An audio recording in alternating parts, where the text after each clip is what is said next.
C'est dans une ambiance tropicale que le Rassemblement national a choisi d'organiser sa soirée électorale.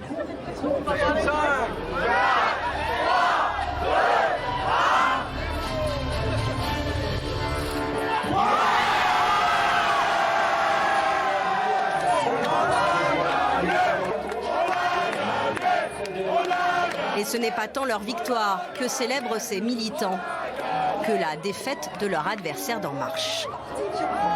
On a gagné. On a gagné, il faut continuer. Bien fait pour leur gueule. Il faut gagner tout le temps maintenant. On est très content de cette victoire. Voilà, c'est une bonne défaite pour Macron, une bonne victoire pour nous. Je suis extrêmement satisfait que Macron a pris une gifle parce qu'il a dit qu'il allait mettre toute son énergie pour battre le Rassemblement national. Il arrive deuxième, donc il doit en prendre les conséquences et assumer. Le Rassemblement national se délecte d'avoir fait perdre un président si impliqué dans la campagne. Le peuple français a infligé ce soir une sanction claire, ainsi qu'une leçon d'humilité au président de la République qui a choisi d'engager toute son autorité dans la campagne. Il a décidé lui-même d'enlever, la robe du président de la République, de descendre du piédestal, de descendre dans l'arène politique. Eh bien, il doit tirer aujourd'hui les conclusions, puisque c'est un combat qui est perdu. Donc la France ne comprendrait pas qu'il n'en tire aucune leçon. Une heure plus tôt, c'est dans une ambiance beaucoup plus calme que les marcheurs attendaient les mêmes résultats.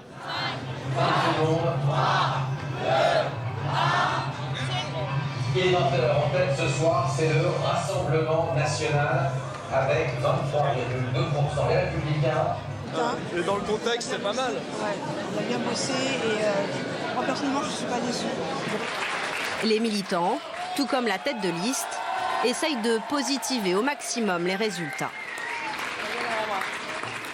Avec ce résultat, 2 ans après la présidentielle, après 6 mois d'une crise sociale sérieuse et à l'issue d'une campagne où tous avaient fait d'elle leur cible, la majorité présidentielle fait la démonstration de sa solidité. Le QG est silencieux pendant le discours de Marine Le Pen qui demande la dissolution de l'Assemblée nationale. Il n'y a d'autre choix, selon moi, au minimum, que de dissoudre l'Assemblée nationale en faisant le choix d'un mode de scrutin plus démocratique et enfin représentatif de l'opinion réelle du pays. Oh je pense qu'elle peut toujours rêver, ça c'est clair. Après, elle est dans son délire de première opposante, de premier parti de France. Quand on gagne de 1%, je pense qu'on devrait gagner avec humilité. Pour les ténors du parti, la mission est encore la même, positiver. Comment on peut qualifier ce soir? C'est une forme d'échec relatif? On ne reprend pas les termes négatifs. Une forme d'échec relatif. Aujourd'hui, d'abord, on peut se réjouir quand même de la participation. Les marcheurs se réjouissent de la forte participation, mais aussi du faible score des Républicains. 8%. Les Républicains payent leur absence de chef depuis 2 ans, leur absence de projet et leur ambiguïté au deuxième tour de l'élection présidentielle de 2017, où contrairement à leurs prédécesseurs, Jacques Chirac, Nicolas Sarkozy, qui auraient fait un choix entre Emmanuel Macron et Marine Le Pen, eux ont refusé de faire un choix. Ils le payent 2 ans plus tard. Leurs électeurs se sont détournés d'eux. Moi, je lance un appel à des amis que j'ai encore à LR. Et je leur dis à 8-9%, emmenés par la stratégie Wauquiez, vous allez disparaître. Ils ont serré les fesses en se disant, en espérant que ça passe dans cette élection.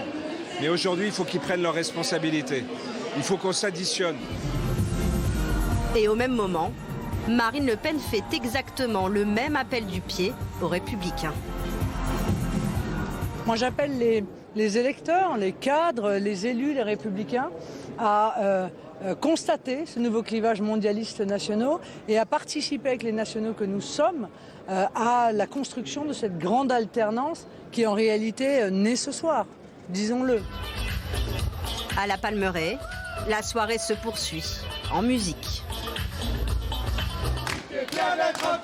Tout comme au QG des marcheurs, car au final, les deux côtés avaient quelque chose à fêter.